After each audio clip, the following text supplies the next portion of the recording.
Hello bachcho, let's read the question. The question says, table has 7 seats, 4 being on one side facing the window and 3 being on the opposite side. In how many ways can 7 people be seated at the table if x and y must sit on opposite sides? इस question का की concept है combination. Combination का मतलब होता है कि n objects के कलेक्शन में से आर ऑब्जेक्ट्स को अगर सेलेक्ट करना हो तो उनको कितने वेज में हम सेलेक्ट कर सकते हैं कि जिसमें किसी ऑब्जेक्ट का रिपीटेशन ना हो और उसमें सिलेक्शन ऑफ ऑब्जेक्ट्स का ऑर्डर मैटर ना करे। एन ऑब्जेक्ट्स हैं एंड इसमें से आर का सिलेक्शन करना है, तो N C R is equals to होगा factorial N upon factorial R factorial N minus R. इसमें 2 पॉइंट इंपॉर्टेंट है कि नो रिपीटेशन, कि ऑब्जेक्ट्स का रिपीटेशन नहीं होगा एंड इसमें order of selection does not matter, does not matter.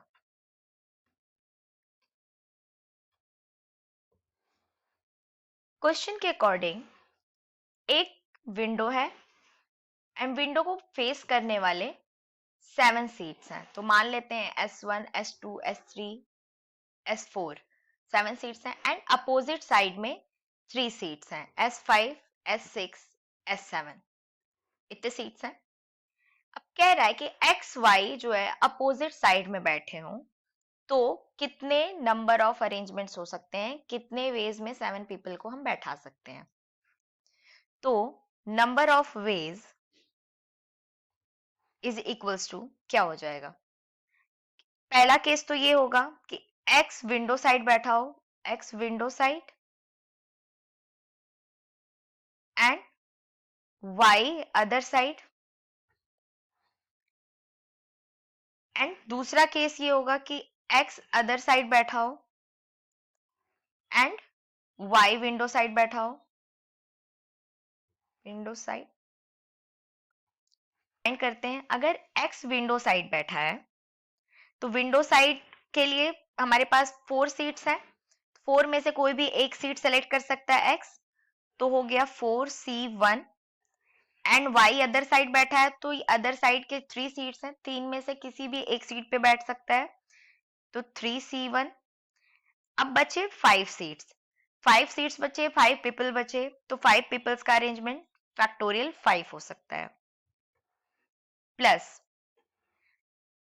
अब अगर x अदर साइड बैठा है मींस 3 सीट्स में से, तो 3 सीट्स में से कोई भी एक सीट ले सकता है x, और y जो है वो 4 सीट्स में से विंडो साइड बैठा है तो 4 सीट्स में से कोई भी एक सीट ले सकता है, तो 4C1 एंड बाकी बचे हुए 5 सीट्स में 5 पीपल्स का अरेंजमेंट फैक्टोरियल 5 वेज में हो सकता है। अब इसे सॉल्व कर लेंगे, तो सॉल्व करने पे हमें मिलेगा 4C1 की वैल्यू आएगी 4, 3C1 की वैल्यू आएगी 3 इंटू फैक्टोरियल 5 प्लस 3C1 की वैल्यू आएगी 3, 4C1 की वैल्यू आएगी 4 एंड फैक्टोरियल 5। इसे हम लिख सकते हैं 2 into 4 into 3 into factorial 5, 4 into 3 12 into 2 24 into factorial 5।